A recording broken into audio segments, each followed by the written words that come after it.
A lot's happened in the last 10 years. It's a miracle I'm even sitting here now. I got a second chance. And I'm gonna take advantage of that. But I need you with me, Pete. We're gonna heal the world.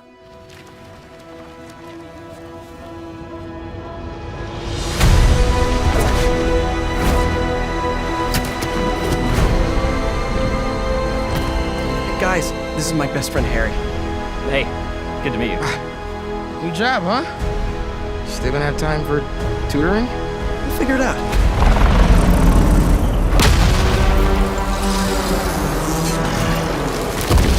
I didn't know there were bears in these woods. Hey, MJ, I have another name for you. Craven. He's here on some kind of hunt. You know, if you need me, I'm just a call away. Lee, you don't know what you took from me. All Miles talks about is how to be a better Spider-Man. How to help you. What the hell's going on with Pete? He's not himself. Go help him. This was our dream. I'm not going to lose him. We're going to heal the world.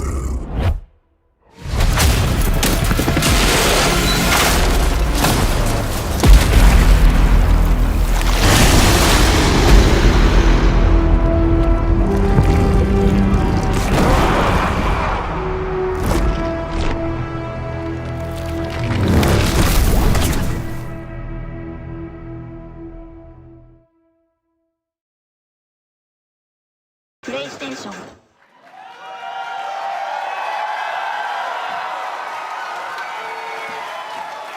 What's up, everybody?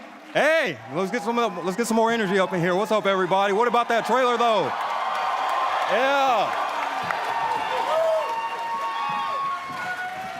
What's up, everybody? Yo. Whoa. Yeah, bully Lowenthal, baby.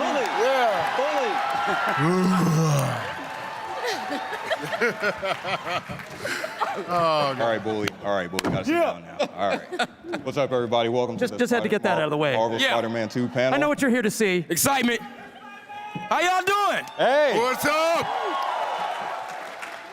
All right, guys. Well, welcome to the Spider-Man 2 panel. We are so excited to be here. My name is Dorian Parks. I am the owner and founder of an organization called Geeks of Color. We love promoting diversity and inclusion from outlets. So, enough about me, though. Like, I've been coming here for about past 10 years or so, waiting in the Hall H line, so it feels pretty surreal to be right here right now, man. Like, I love Spider-Man, love Miles, so these characters have been so close to my heart, so just can't wait to just talk more about Spider-Man. So, that being said, enough about me. Let's jump into this amazing panel that we have here. First, we have Senior Creative Director Bryan Intihar. Hey, everyone. Senior Art Director Jacinda Chew. Senior Narrative Director Jon Paquette.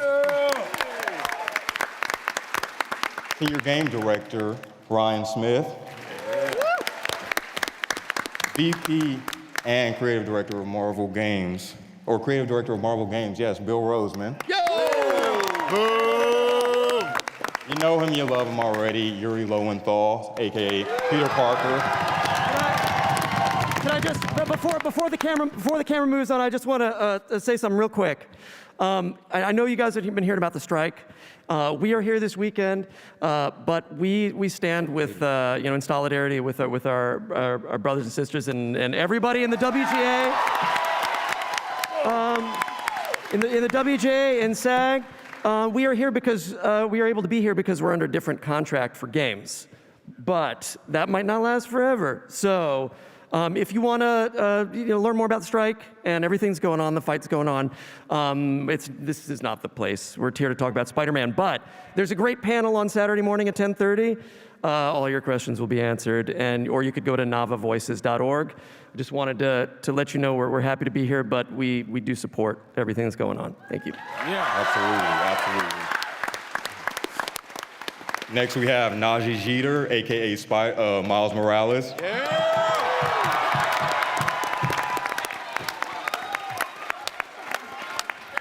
the lovely and talented Laura Bailey, AKA Mary Jane. And last but not least, the horror icon legend, Tony Todd, AKA Venom. Let's give her one more round of applause to our amazing panelists that we have here today. Let's give them one now. Rock and roll. All right, well, we got a lot to talk about. So first, Bryan, my first question for you is, where do we find Peter, MJ, Harry, and Miles at the beginning of Marvel Spider-Man 2, now that we're in the third installment of the franchise? Well, you could find us all in the back being late to the panel because we were watching the story trailer as you guys were all watching it backstage. True, That's first off. So, yeah, I think what's really great about this game is that we're going to pick up roughly 9 to 10 months after the events of Miles Morales, which, if you haven't played it, it's an amazing video game by the talented team. And what's really great is we kind of have Pete and Miles. They're a well-oiled machine. They're a great team. They lean on each other. They really support each other, and they're really protecting the city. But at the same time, there's a lot of things going on in their life outside the mask. Miles is applying to college and trying to figure out how to write his college essay. And you have Pete starting his teaching career. And then you have MJ, who is still at the Bugle, but under a new leadership with the return of J. Jonah Jameson at the Daily Bugle. Damn, all right. And then Bill, so my next question is for you. So can you talk about the dynamic of these characters and how working with Insomniac, they're keeping the authenticity of the DNA of the core of these characters while still making it their own? Awesome, thank you for the question. First of all, thank you for coming. Yes! So, the heart of our Spider group, these characters, they're a lot like the people behind the scenes. We all are the best when we are together. And when it comes to being authentic, what's so fun is that sometimes you get on this side of the desk, right? But then you realize everyone here, we're all fans too, right? Yep. So everyone knows and loves these characters. And so it all comes from the heart. It all comes from, we're looking at the comics, we're looking at everything. We're looking at where our game is, where it has come before and where it's going. So this whole team, it all comes from love. And then the characters, of course, are interacting in different ways. As Bryan said, they're all at a point where they got to make big decisions. And when something huge drops into it, those decisions kind of get fractured and cracked, and they have to rely on each other to get through the growing darkness. Absolutely, and just piggybacking on that, can you talk about, as this is the third game in the franchise, can you talk about the collaborative process working with Insomniac and how that's evolved over time? Well, what's so awesome, and this is actually before and after the whole pandemic, is we're about 10 minutes away from each other. And so we would get together all the time to look at things, just have lunch, talk about stuff, talk about our favorite Spider-Man stuff. And so I think that leads to what you feel in the game, the authenticity. So together, working all together, we're all one team. We all love the characters. Our goal is to make something that you love, that when you play it, you say, this was made by fans for fans. Absolutely. This is a love letter to these characters. This is the game I always wanted, and now my friends, my family can all see why all of us were huge fans of these characters for years and years. So it all comes from love, and we come together, like the hashtag says, be greater together. Oh, yeah. And John, my next question is for you. With the new villains that we've seen in this game, confirmed villains with Kraven, Venom, and Lizard, can you talk narratively why you felt those choices for those villains were important? Yeah, well, I mean, boy, what a trailer, huh? All those villains, like, there's a lot. But for us, it really started with Kraven. He's our catalyst for the story, right? Like, before the game starts, he's halfway around the world being Kraven, hunting, trying to find the ultimate prey. And he watched from afar as the events of the first two games occurred. And he decided, you know what? There's a lot of stuff going on in New York City. That might be my new hunting ground. So, like I said, Kraven's a catalyst for everything happening. When he comes to New York City, a lot of things start going wrong. We have Lizard coming out. We have the symbiote coming out. And as you saw briefly in that trailer, Miles is forced to come face to face with the Mr. Negative, the guy who killed his dad. So there's a lot of drama that's happening in this game. Absolutely. And Jacinda, my next question for you. So I think one of the things fans really appreciate about both of the games is just the environment, just the lived-in cities that it feels like a character in its own. So can you talk about how you elevated that with this new game, especially with the PS5 technology and the new locations that we'll see, like with Coney Island and Queens and stuff like that? Totally, yeah. We're super excited to finally be able to bring Brooklyn and Queens to our fans. Obviously, Miles is from Brooklyn. Peter is from Queens. Not only does it increase the gameplay space, so there's a lot more places for you to swing to, but it also has some really cool, obviously Marvel landmarks, as well as New York landmarks. For example, I know in Queens, everybody has wanted to visit Aunt May's house and perhaps see where Peter lives. I know a lot of fans had wanted to interact with that space, so just being able to like walk in and see where he lives is incredible. Oh, and there's a picture of Aunt May's house. The other thing that's really cool is it's introducing a lot of cool landmarks like the East River. So as you could see in our gameplay trailer that we produced a while back, you can now chase the lizards on the East River, which is awesome. And personally, for me, I just love seeing the Brooklyn Bridge, the Williamsburg Bridge, and being able to just swing across the water. It's an incredible experience. Lovely. And I got a follow-up question for you, Jacinda. Just speaking of our two Spider-Man heroes that we have, can you talk about the suit upgrades, the suit designs, and your choices with that? Oh, totally. So the suit designs always reflect what's going on with our Spider heroes. And it's been about 9 months since the last game. And as the heroes evolve, it's really important to evolve their suits.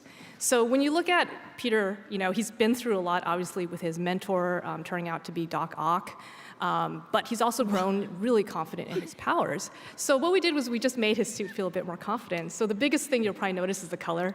The colors are more vibrant. The red is that cherry red. The blue is more saturated. So it really pops off the screen. And I feel like that's that confidence that Peter has as a Spider-Man. And then with Miles, obviously if you played the Miles game, he's just gone off of this adventure and challenge that he faced with Tinkerer. And that also reflects how he's also coming into his power and feeling more confident. So we just made his suit more sophisticated and clean. So we made a lot of the red details a little bit skinnier. We added the red stripe to his arms, and then we added some of that red detailing to his feet. So it just makes him feel overall more sophisticated and more confident, which is exactly where he is when you see him with his new powers. Love to hear it. And Ryan, my next question for you, just following up with the new locations, can you talk about how the new traversal techniques that we are implementing in this game affected what your approach to this and how you elevated it? Sure. I mean, one of the interesting things with Brooklyn and Queens is you're not always surrounded by skyscrapers anymore. And so we thought, what's a really great opportunity? It's something we've seen on comic book covers, we've seen it in the movies, we can add the web wings. And that's really changed how we look at traversal. Swinging is always our Spider-Man core, that's where we come from. But what we did is design the web wings so that we could integrate them and weave them in with swinging. You gain height and you build speed between swinging and the web wings, and you go back and forth and really kind of weave your way through the city. It's really fun. In Brooklyn and Queens, there are some lower spaces, there are some new spaces, but you have to get between Manhattan and the other boroughs by crossing the river. So that's another opportunity where we could really, we added these things called jet streams or wind tunnels. You really build speed there, and they just shoot you right along when you're on the web wings. It's really fun, and it's one of the chances for us to really push the power of the PS5 there and hit a level of speed that we hadn't had in the previous game. It's really added a new dimension to what we can do with traversal. And just speaking about pushing the power of the PS5, can you talk a little bit more about the game mechanics with this, especially with the symbiote and how the techniques and combos are evolving? Yeah, sure. For us, when we looked at it and what are we going to do with the symbiote in gameplay, it's really about power and transformation. And we saw that, I think, in the gameplay trailer we did a few weeks ago. When Peter does his special symbiote moves, there's a really big shift to what he does. And sometimes he applies power to just one single enemy, sticks him to the wall or something like that. Sometimes he really changes shape to travel across the space and launch people in the air. So I think it's about that power and transformation that we can get from the symbiote, and then we can bring it to life with the PS5.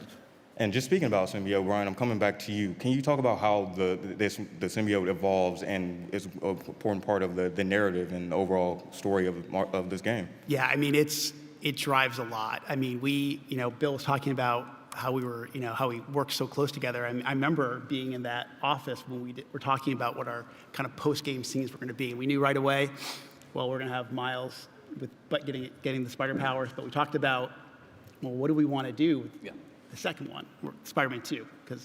And we said, well, what about the symbiote? And we knew we were going to make that decision. It was like, we're going all in, we have to go all in. And so it really drives, you saw, as Ryan was explaining about the gameplay, but in terms of Peter's story, how that involves, his best friend Harry, how it affects those around him, and how he changes, throughout the game and his relationship. So it's just, it really, back when we released the first game, I said, people ask, why isn't the black suit? Why isn't the black suit in the game? And I said, if we're going to ever do that suit, it deserves its own game. And that's what you're going to see in Spider-Man 2. What we deserve. It deserves its own storyline. Yes, it does. Yes. Speaking of symbiote, I'm passing it to you, Yuri. Can you speak to how the symbiote has affected Peter? I don't want to get you in trouble if you spoil anything, but... Right. I mean, the cool thing is I can say anything I want on this panel and then just blame it on the symbiote later. I don't know what the big deal is. I think the symbiote makes Peter a better Spider-Man. Come on, guys. Don't you think this is... Yeah, I mean, he is definitely, taken with that power, and very little responsibility, actually, as it goes. But it's a back and forth for him. It's a lot of power for him to deal with, and on one hand, it's great, and on the other hand, it's hard because people get hurt. Yeah, and can you speak to how it affects the people in his life, the relationships in his life, like with Miles and MJ? Yeah, well, when something becomes more important to you than the people in your life, relationships break. They falter, and if the strength of that thing is so powerful that you don't just yell at somebody and they're like, oh, I'm sorry, I was having a bad day, then it takes a lot more to come back. So, it gets complicated for Pete and the people around him. Oh yeah. Well, we can't wait to see how it affects him throughout the game. So my next question for you, though, not Miles, Nadji, aka Miles. He's Miles. Let's be honest. It's Miles. Come on, Miles. You are. What's going on? So we see Mr. Negative in this trailer. So can you just briefly talk a little bit about how he's still coping with the effects of his game and dealing with the loss of his father? Man, well, y'all seen Miles' trajectory, and just with everything that he's been through with his family and his friends and just getting into this new world that he's, being introduced to. But he's now owning this power. But, coming back to Martin Lee, man, that was something big. I didn't think that we would revisit that because we had a lot of emotions on set. Damn. Yeah, man, I was raised by a single mom, so, I don't have my dad in my life. So that was a kind of a boom right there. So we kept it right there, but we delivered some great things for y'all.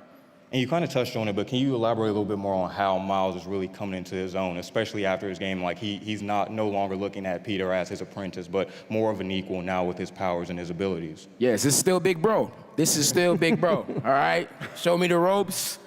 Miles would not be anywhere without Pete. So y'all know that. But man, it was great. I still look up to Pete. So it's still an ongoing. We learned the physicality, but then you got to learn, just the mannerisms and getting into that manhood of carrying on that power with that responsibility. Love to hear it. And my last question, because we touched on it as well, but his powers and his abilities, how is he really, we see them evolving, and we see him, he has a couple new abilities, so how is he really coming into his own with his abilities? Oh, we got some stuff coming for y'all. We got some stuff coming for y'all. Y'all get ready. October 20th, you're gonna be surprised, you're gonna be shocked, you're gonna be on your feet, you're gonna be screaming, you're gonna be crying, you're gonna be laughing. So y'all get ready, man. We got some powerful stuff coming for y'all. I apologize to employers everywhere because I hear a lot of people going, I've already booked, time off from work, on October 20th for like 3 days. I'm like, right. Well, we love to hear that. So I'm passing it to you, Miss Lovely Laura Bailey. We have MJ in the house. So can you talk about what are her ambitions in this game and how her storyline has evolved from when we last saw her? Well, oh, look at her. Isn't she just lovely? Yeah, I think she's coming to her own a lot more. I think she's understanding who she is as a reporter and as a writer a lot more. She spent a lot of time away from Peter in Symkaria. And am I allowed to say this? She's writing. And their relationship is more comfortable now. They've been together. She understands what he's doing. And it's interesting to get to see how everything that he's going through affects her perception of that God. I see you trying not to get in trouble. I respect it. I respect it. And can you elaborate a little bit about? It seems now it's more of a team dynamic with Peter, with Miles, and with MJ. So can you elaborate a little bit more on that and how that dynamic works now? Yeah, she asked for a role to be more present in his work previously, and now we get to see that she takes on that role a bit more, and she is very comfortable, obviously, with Miles and everything as well, and they work really well together, the three of them. And it's hard to talk about without giving things away, isn't it? Yeah. Yeah. So many surprises. Oh man. I think it's just, there's a reason why we wanted Yuri, Laura, and Nadji all here, because they are a team. They are, they complement each other really well, not just what's going on in the superhero world, but what's happening in their lives. And I think that's why, even when we're shooting our scenes, we're all kind of working together as a team, figuring out how do we put this game together. And I know we couldn't be working with better people. Like, I love these people. They're awesome. So I love you too, man. We love you more, bro. They're the best. Come on, man. Every day that we got to shoot, and it was all three of us, oh, God, it was just so much fun on set, you guys. It was just... Yeah, people talk about chemistry, and there's something magical that happens when these three get together. The air changes. It's really... Any behind the scenes BTS funny moments? It's God sent, It's Well, I even think about when we cast everybody originally. Go back real quick. I know we're talking about Spider-Man 2, but I remember, when we brought Nadji in for Miles, Yuri was already cast, and we did two scenes when the moment at the funeral when Pete goes up to Miles, and then also the part where Miles reveals his power to Pete for the first time. And we just knew right there. And I remember Laura coming in for MJ, and we had like 3 scenes we were gonna do. And I remember they were walking together, and they said 2 lines, and I said, that's it, we're casting her. So I just think that we knew we had such a great group. And then we would always say every day on stage, we would say just like, what do you want to do? Where do you want to take it? And I think, they made the game better than we ever could imagine it could be. So I thank them for that. The powerful love you, Bryan. Well, we love the powerful trio. We love Spider-Man. We love Miles Morales as Spider-Man, and we love Mary Jane. But there's somebody else that we can't forget about on this panel. Uh-oh. That is the Venom of the Venom. Tony Todd. It is truly an honor to have you on this panel right now. Let's get Well, I'm not really Tony Todd. I was sitting here. I'm an AI. No, I've been a gamer since high school. I mean, I went to college hustling paintball and ping pong, and I think I go back with gaming systems all the way to Intellivision, to Dreamcast, to the early, and I collect consoles. Dreamcast. I started as an actor. The voiceover role came to me through DC. One character led to another, Zoom led to Dark Side, and then some other stuff, and then all of a sudden I get a call from Insomniac to test drive Venom. And I gotta say, it's been the most exciting voiceover journey that I've had to date. Yeah. Bryan, can you just talk about the casting of this? I know is there a story or something along how this happened? Oh yeah. So I remember we cast a lot of the characters pretty quickly. Like obviously we had Miles, Peter, MJ, and then early we actually like right before COVID I think we cast Kraven, and I knew I was putting off Venom. I was just putting it off. I was like, I know there's already there's gonna be so many opinions, and I know I was scared to death. And I remember Patrick, our dialogue lead, was asking me, like, well, what are you looking for? And I said, I don't know. And then I remember just happened to be on the internet one day, and I was listening to one of the, I think it was the Candyman, the new Candyman trailer, and I heard Tony, and I was like, hey, if we could get like a Tony Todd, that would be the one. And then a couple weeks go by, I don't think anything about it, and Patrick messages me and goes, you're not gonna believe this. Tony Todd's interested. And I remember he sent a real quick tape in, and it was like, sorry, Tony, it was really bad, like, audio quality, but it took like 3 lines, and I was like, that's it. Just, please hire him. Please, whatever he wants, give it to him. And I think you all know, based on what you heard, he's incredible. You brought it to a mocap session, a PCAP session, and you're like, dude, listen to this. Yeah, we get on stage. Everyone's whispering to us, "Tony's here. Tony is here." We were freaking out. We were freaking out. We have a wonderful. There's 4 of us here from Insomniac, but we have so many Insomniacs who are putting so much work into this game. And I just want to say, if they're somehow listening to this, somehow, thank you for all the work that you guys are putting into it right now. It's incredible. The work they're doing to finish this up. It's just, I call Insomniac my second family because we just put so much into this. And you can imagine when you're in your family, everybody has opinions, right? Yep.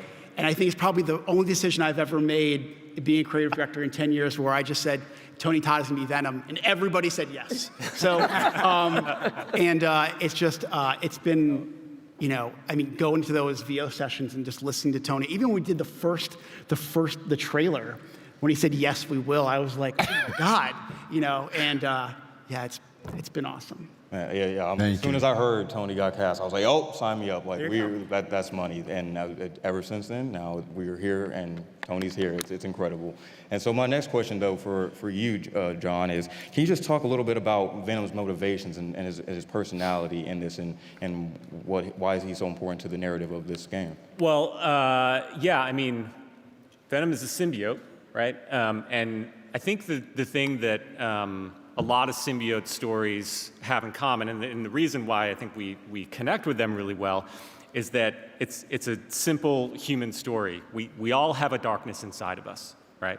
And even you, for front row, I know you got a dark. Even Laura Bailey has darkness. Oh man! Like what? If you're in traffic and you're in front of you don't use your blinker, oh my God. Oh well. Yeah. Anyway, so we kind of started with that, and when you have somebody like Yuri or Peter Parker, who has such a great heart, and then you put the symbiote on top of that, it really brings out the dark parts of what Spider-Man is about, power and responsibility. You heard Yuri talk about it a couple minutes ago. And what happens in the story is that sense of responsibility starts to go away, right? Like we've built up this spider team that works well together, but Peter Parker at some point in the story starts to think he can do it all himself. He's got this power, right? He doesn't need his team. There's all this stuff to do in the city, and he starts to push people away.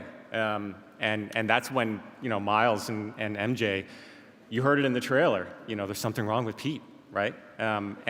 So it's really interesting when you bring the symbiote into, these relationships, how it really challenges them, not just externally, because there's cool powers. Ryan was talking about having that control in your hand. Oh my God, it's amazing. But the people you love around you. Yeah, and with the iconic look, Jacinda, can you just talk about how your approach was to just making it feel like it's its own, but still having that Venom essence? Like he's swole, he's got the tech with him. So Venom's swole.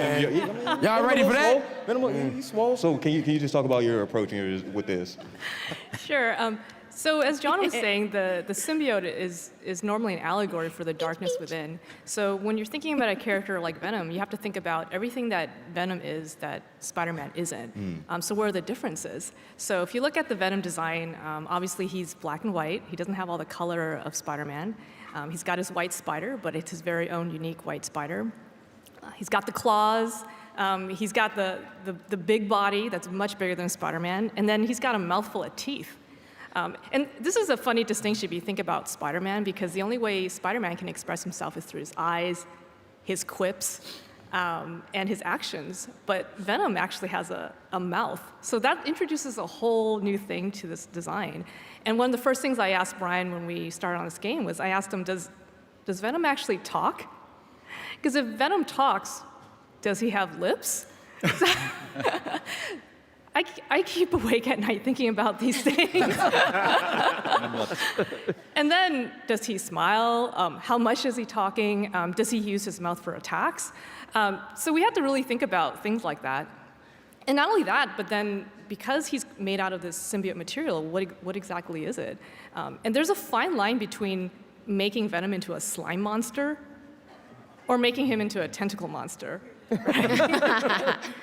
And the mouth had a lot to do with it as well. So in some ways, we actually got rid of some of the human anatomy and got rid of the jaw hinge when he opens his mouth because we want to make him look semi-liquid. And you'll see this also when the symbiote doesn't have a host, because we had to make sure that the symbiote wasn't really drippy. So we made a rule that he doesn't drip, right? The symbiote doesn't drip, because if he was, he'd be slime.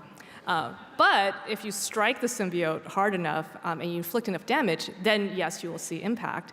So that's kind of how we thread the needle between making him look liquidy or semi-liquid. And then the last thing that's interesting is, Dorian talked about how swole he is. That actually was a really fine needle to thread as well, because, we know he's buff, but how buff is too buff, right? Because we need to make sure he's really big, powerful, intimidating, but at the same time, he's also very nimble as well, and he's fast. So we did a bunch of sketches where we had a wide range of body types where, sometimes he's huge, and sometimes he's really skinny. And then what made the most sense in terms of his moveset, there you see, they pulled the concept. Yeah, so we were just going really wide, going really skinny, and it's somewhere in the middle is what we picked, and this is what you see in our statue in the game as well. So, but definitely a lot of what he does and what he represents informs his character design. And you know what's so awesome about working with everyone here? Not only is everyone so thoughtful and puts in the hours and scrutinizing and really thinking, who are these characters, what do they represent? What I also love about the whole team is they're very respectful of the core ingredients and paying attention to where did the characters come from and looking at the source material. But at the same time, everyone really has embraced the idea of, but let's take some chances. Let's do what the story dictates. Let's do what the gameplay, what feels right for the gameplay. So what will be the awesome wish fulfillment for the players. So it's that idea of completely authentic, but let's take some chances. Let's try some things new. So when you play the game, you're like, wow, I know these characters, but I've never experienced them like this. And then that leads to surprises. You don't know where the story is going. You don't know what's going to happen. And so I just love it. I just love it. The respect, but then the bravery to try new things and make the story, the characters, and the game their own. Absolutely. I think you guys have nailed the park on that with these first two games, and I expect greatness from this one as well. We got to be great together. That's what the line is. So I had to check in on Yuri a couple of times on stage, y'all. So he really, really goes into it. So y'all gonna be in for a treat. I had to stop like, Yuri, come on, you good? You all right? You okay? Bring it back, Yuri, bring it back. All right, yeah, man. And just speaking about the approach and the design of it, Tony, I'm coming back to you. Can you talk about your approach to bringing the voice of it to life and how you approached it?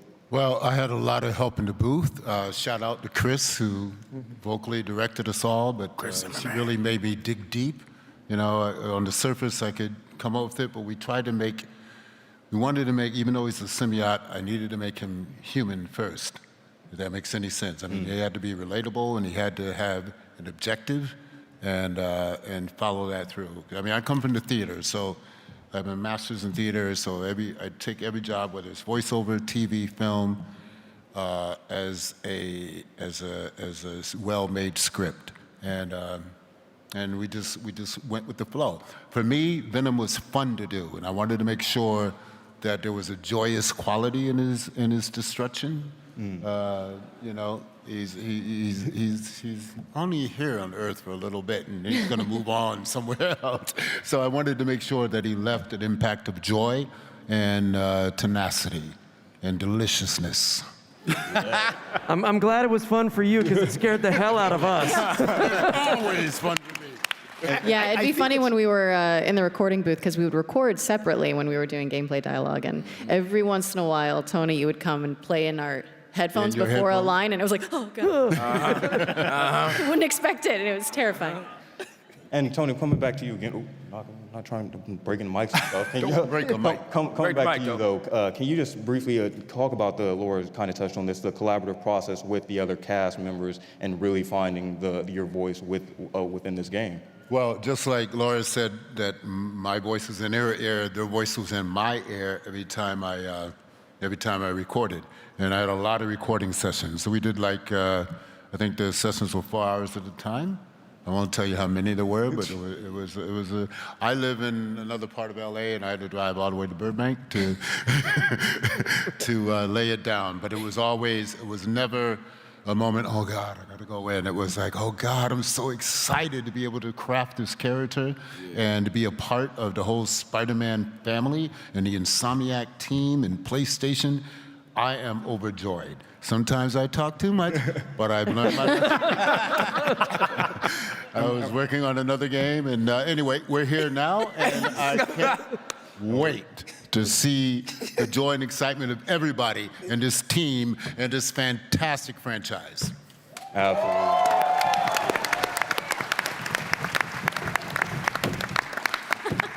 And Bryan, I'll come back to you real quick. What was that like when you heard Tony voice his lines for the first time officially, and what was your initial reaction?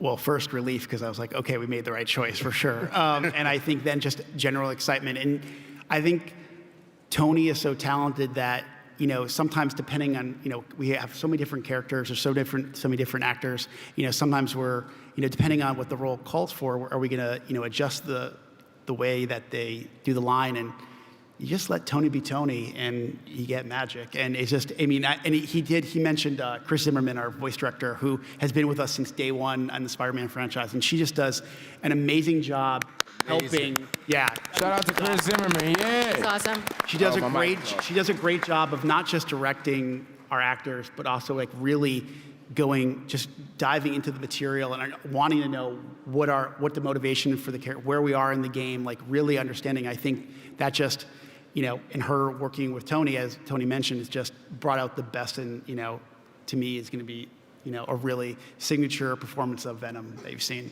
We cannot wait. Amen. And Tony, coming back to you, what was your initial reaction when you saw your character and you saw your voice coming out of it for the first time, like finished, polished version of it?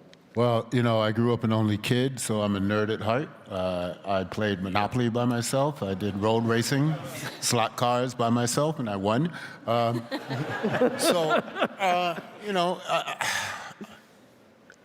It was like a gift come true to be able to cement myself in the whole voiceover family and world and meet new friends and conquests. And I'm still pinching myself because I'm a gamer, and I'm telling you, I can't wait for this monumental masterpiece to drop.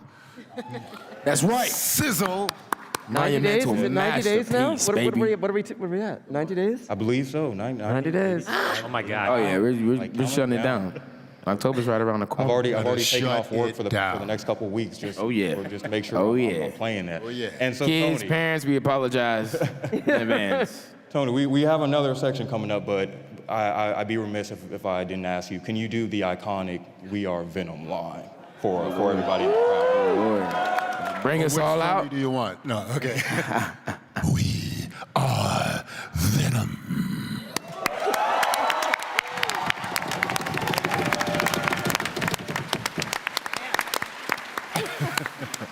All right, well, I think we got some special surprises coming up for you guys. I think the next thing we want to talk about is the collector's edition statue that we have here on this table right here. So Bryan, I don't know. I already told him I'm taking it home, so you cannot have it. But Bryan, I'm You're gonna have to fight me for it. It's a list. coming to you first. Can you just talk about what this showcases and how it, gives a little hint to the game itself? I think it really represents what this game is about. I've said in previous interviews, I've talked about, it's called Spider-Man 2 for a reason, because we have two iconic characters in this great piece of art, but also it's going to take two Spider-Men to take on something so powerful, something that they've never been able, there's nothing come their way. I mean, if you look at, whether it's Doc Ock in the first game and then Tinker in Miles Morales, like Venom is literally a whole different beast. And I think that, it kind of represents what this game is about, and just the hopefully the epicness, that we're gonna hopefully, we want to deliver. And I look at this and I'm really, really proud, just like I am about the game that we're making. So yeah, that is really beautiful, guys. everything. Like I can see, I'm like 2 feet away from it. I'm taking this home after this. Security's gonna try to stop me, but it's all good. But Jacinda, I'm coming to you though. Can you just talk about the design of this and your approach to that? Right, and we've talked about this again and again, but a lot of this game is really about the characters fighting darkness, right? Darkness perhaps within, darkness without. So it was really important when we were doing the statue that you may not know what the outcome of this fight's going to be. So it was really important that Venom looks powerful, and both of the Spider-Men look powerful, and they're engaging each other, and you don't know who's going to win. And I think that's a big part of the success of this statue. That and the fact that it's gymongous. When I got the sample sent to me, the box was so big, I was shocked to unbox it. So I can't wait to get this in the hands of fans as well. So. And this is available for pre-order on PS Direct, and if you are not in the U.S., you can check your local retailers and local stores. With that being said, I'm Bryan. Why are you putting on gloves right now? Like that's. Oh, these? Yeah. What is that for? Well, like, Dorian, I think we should play the video. I think we should play the video. Let's go ahead and play that video real quick. What? Miles, I need your help. What is this stuff? Wait, Pete, I got an idea. Nice! One more time! On 3! 1, 2, 3!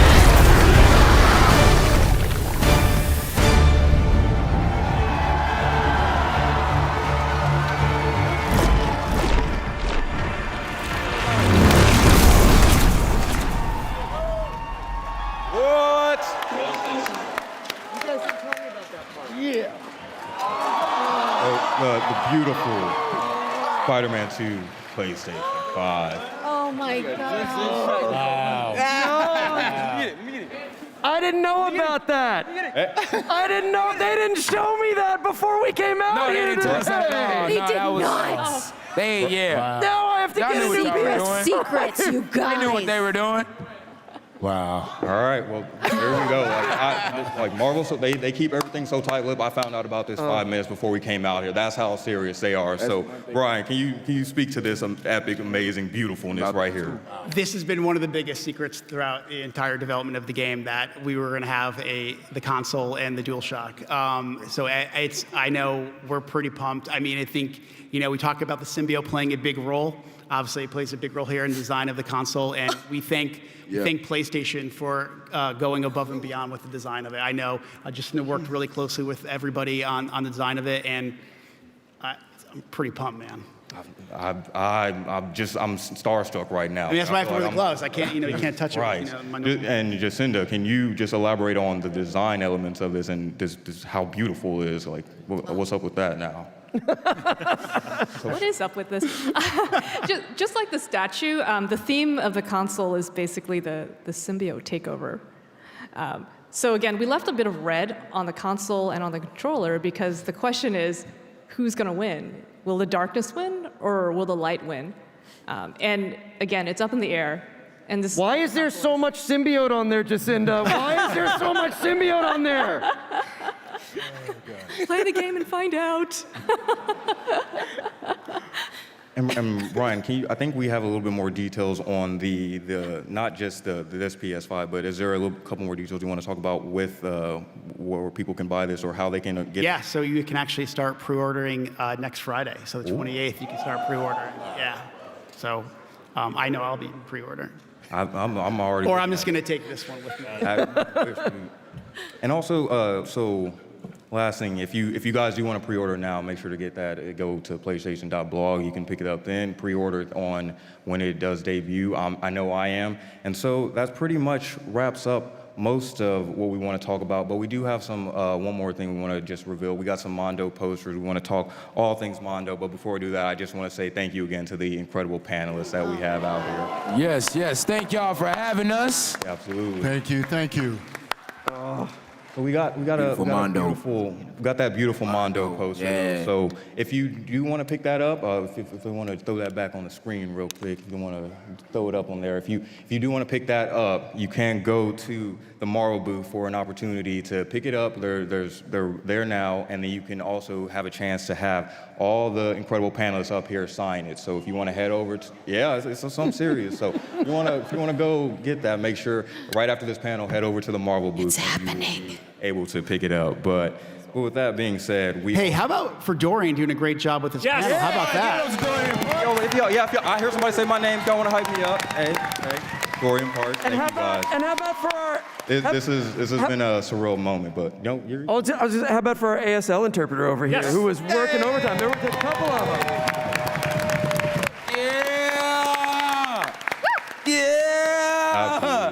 Absolutely. Love that. Love that over there. It's so incredible, but I'm just honored. Yeah, I've said at the beginning, like your boy's been a Spidey fan all his life. I've grown up with this franchise, grown up with these comic books, grown up with these characters, and to be out here talking to so many great fans that love the game just as much as me, it's a surreal moment. So it's not. I don't want to. I'm up here getting emotional like Uncle Ben just died or something, but like it's a real cool moment. But with that being said, let's get back to the Mondo poster. So you can pick those up. I'm trying to keep it on schedule, trying to keep everything flowing. But you can, it's another Mondo collaboration we also do have is the vinyl soundtrack of the game with the amazing score from composer Jon Paquette. I'm messing up his name, but you can also get that vinyl as well. So it's pretty cool. But Marvel's Spider-Man 2 arrives early on October 20th. So make sure to pick that up if you haven't already pre-ordered. Make sure to get pre-order. Make sure to go support this game. But all in all, with that being said, I want to say thank you again to this incredible panel. Thank you guys so much for all your hard work. And also, before we go, follow us on all social media so y'all see any new platforms and any new things coming up, because we'll be traveling around until October, all right? So follow our Instagrams. Mine is NAJJITO. Gotta get that plug. And our names. Yeah, Yuri.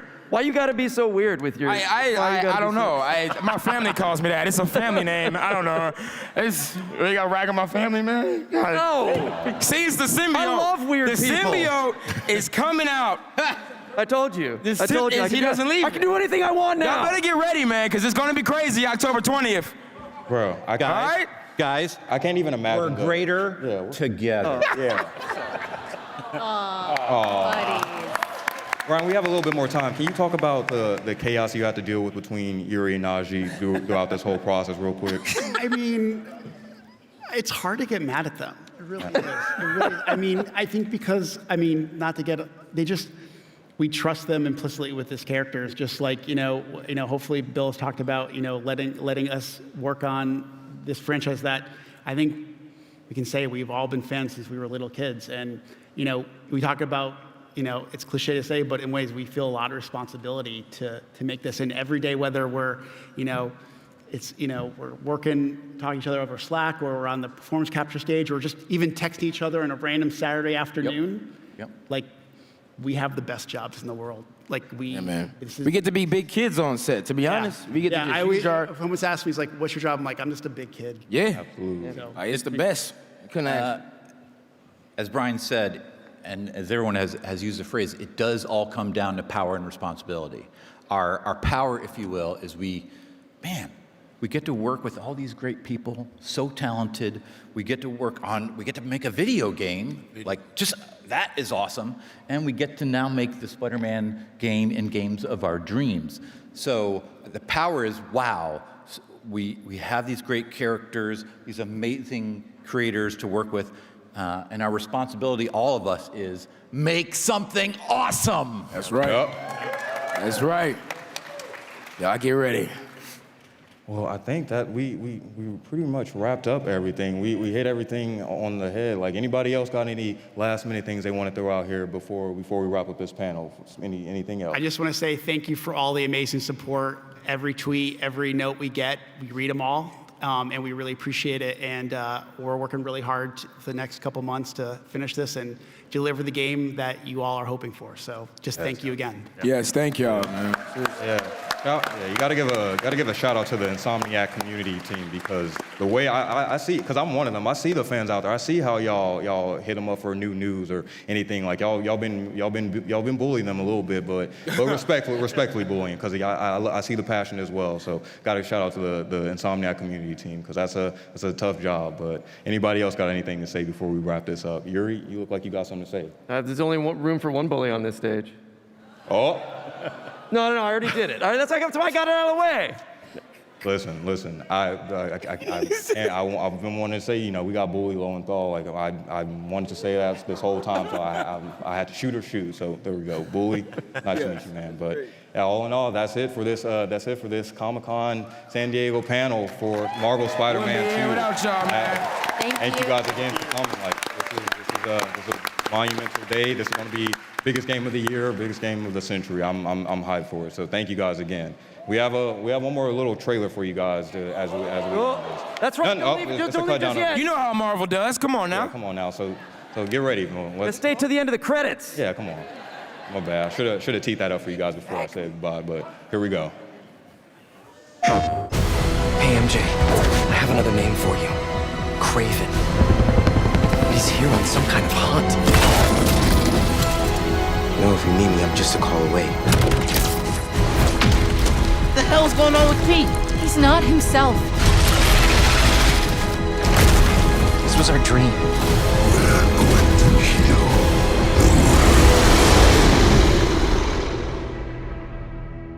PlayStation. Thank you guys for coming out. Make sure to head over to the Marvel booth to get a signed Mondo poster, and be great together, baby. Love y'all. Thank y'all so much, man. PlayStation.